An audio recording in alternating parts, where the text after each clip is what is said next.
శ్రీవారి మూడు నామాల ప్రత్యేకత. శ్రీవారిని తలుచుకోగానే ముందుగా అందరికీ గుర్తొచ్చేది ఏడుకొండలు మూడు నామాలు. మూడు నామాలు శ్రీవారి రూపుకే ప్రత్యేకంగా కనిపిస్తాయి. ఈ మూడు నామాలను తిరుమల కొండపై పెద్దగా కనిపించేలా ఏర్పరిచారు. ఏడుకొండలకు నడకదారిన వెళ్ళేటప్పుడు కూడా మూడు నామాల కొండ ఉంటుంది. అది దిగువనున్న తిరుపతికి కూడా కనపడుతుంది.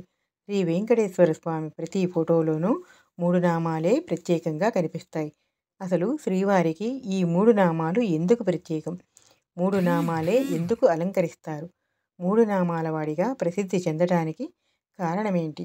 సాక్షాత్తు ఆ శ్రీ మహావిష్ణువు ధరించి మనుషులు కూడా ధరించాలని చెప్పినవే మూడు నామాలు. ఈ నామాలు అజ్ఞానాన్ని, కర్మను ఖండిస్తాయని వివరిస్తాయి.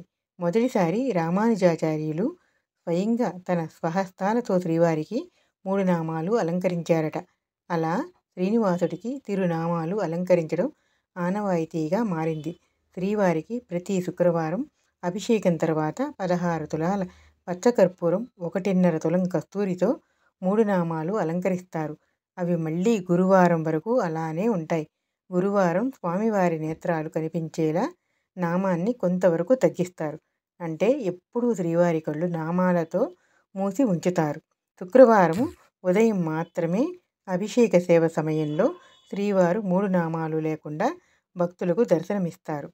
ఈ సమయంలో నేత్ర దర్శనం, నిజపాద దర్శనం చేసుకునే అరుదైన మహత్తరమైన అవకాశం భక్తులకు లభిస్తుంది.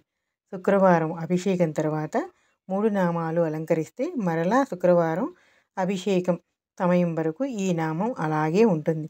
అంటే వారానికి ఒక్కసారి మాత్రమే శ్రీవారికి మూడు నామాలు దిద్దుతారు. శ్రీవారి మూడు నామాలకు ఉపయోగించే తెలుపు, ఎరుపు బొట్టు వెనుక చాలా పరమార్థం ఉంది. తెలుపు నామాలు సత్వగుణాన్ని తెలియజేస్తాయి. సత్వగుణము మనల్ని ఉన్నత స్థితికి తీసుకెళ్తుందని సూచించేది. నిలువు బొట్టు ఇక ఎరుపు రంగు అనురాగానికి ప్రతీక.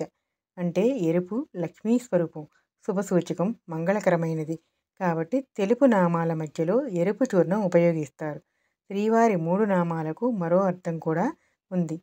వైష్ణవులలో వడగలై, తెంగలై అనే 2 తెగలున్నాయి. వడగలై అనేవాళ్ళు యు ఆకారంలో నామం దిద్దుకుంటారు. తెంగలై వారు వై ఆకారంలో తిరునామం దిద్దుకుంటారు. అయితే ఈ 2 ఆకారాలకు మధ్యస్థంగా తమిళ అక్షరం పాను పోలి ఉంటుంది. దీన్ని తిరుమణి కావుగా పిలుస్తారు. అలా శ్రీవారికి మూడు నామాలు ప్రత్యేకమయ్యాయి.